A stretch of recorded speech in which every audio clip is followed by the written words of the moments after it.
I'm Peg DeSanto, co-founder of Hive Hugger Winterization Products. It's April 1st, and I wish I could say that it's an April Fool's joke that we're supposed to get 3 to 4 inches of snow on April 1st, but it's true. Here in Minnesota, that's the forecast this evening. So this time of year, many of you have already peeked inside your hives to see how they did over the winter. So I thought I'd like to do just a little educational video to help you diagnose dead-outs that might have occurred due to cold exposure. Much of this data comes from Etienne Tardif, who is a very reputable beekeeper and researcher in the Yukon. Many of you might be surprised to hear this, but in an uninsulated hive or poorly insulated hive, at about 50 to 55 degrees, the bees will start to cluster. But at 14 degrees, that cluster gets at its maximum tightness, like it can't tighten down anymore. And so if the cold threat persists, there's nothing else that the bees can do to protect themselves from the cold. So these outer layer of bees will go into a chill coma and drop off the cluster until you have just a pile of dead bees at the bottom of your hive. These photos show a cluster of bees that froze to death in this way. As you can see, there are heater bees in the center of the cluster. It's a common misconception that when bees are found with their bottoms poking out like this, that they are starving and trying to reach the bottom of the cell to get honey. But that's not accurate.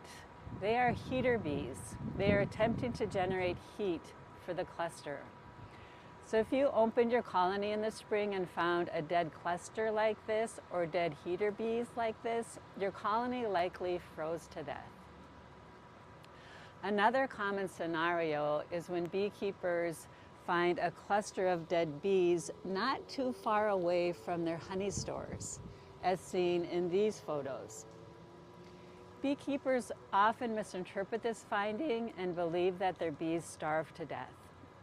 But they didn't starve to death, as there's plenty of honey still in the hive. They actually froze to death because, again, the cluster was too tight to move even an inch or two to reach the honey. So the colony did not starve to death, it froze to death. Starving to death, however, is also a common outcome from your bees being too cold. But what this looks like is an attempt to keep the colony warm enough in the winter. The bees will consume an enormous amount of honey for energy to generate heat. So they will often consume all the honey you left them for the winter, and then they will starve to death. Some very important research that I'd like to share with you comes from Derek Mitchell, who has his PhD in thermofluids from Leeds University. In his research, he discovered a very important fact. The bees forming a cluster in winter is actually a survival mechanism we beekeepers impose upon the bees by not providing them enough thermal support. That in very well insulated colonies, the bees don't cluster at all. They're loose and free to roam around within the colony. So in well-insulated hives, the bees are not clustering and needing to vibrate their wing muscles to generate heat, so they will consume 30 to 50% less honey during the winter because they aren't in that high stress, high metabolic demand state. So providing excellent insulation for your colony, like the Hive Hugger system, not only greatly improves winter survival, it also significantly reduces winter honey consumption. I hope this information motivates you to insulate your hives if it appears that your hives may have died from cold exposure. We have sold over 2,500 of our units in the 2 years we've been in business, and we have overwhelming positive feedback from the purchasers.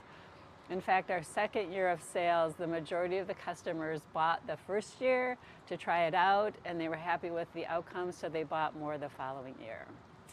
So thank you for your time. If you'd like to learn more about the product, you can visit our website, hivehugger.com. Thank you so much. Have a good evening. Stay warm.